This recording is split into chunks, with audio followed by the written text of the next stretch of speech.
કળયુગનો તો અંત આવી રહ્યું છે, એટલે માતાજીને ધરતી પર આવવું પડશે. અને ધરતી પર આવીને જે ના થવાનું એ થાય છે. કહેવાનો અર્થ એ છે કે આજે નાની નાની છોકરીઓ પર બળાત્કાર થાય અને માતાજી ધરતી પર છે ખરા, પણ લોકો માતાજી વિશે ખોટું જ્ઞાન આપે છે અને એમ કહે છે માં ભાઈ દારૂ પીવે છે, આ કરે તે કરે, અને માં એ કશું કરતી નથી અને લોકો માના નામે ચરી ખાય છે અને માનવ વિશે ખોટું જ્ઞાન આપે છે.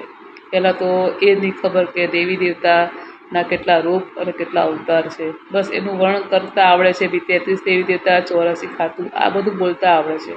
પહેલાં એ કદી જોયું કે આનું ઇતિહાસ વિશે અમે કંઈ જાણીએ ને ભગવાનના કેટલા અવતાર છે અને કેમ રૂપ લેવા પડ્યા અને કેમ પ્રકટિત થવું પડ્યું, તો એનું કહેવાય કે ઉપસ્થિત કેમ થયા ધરતી પર મા મેલી, એ મેલીમાના વિશે.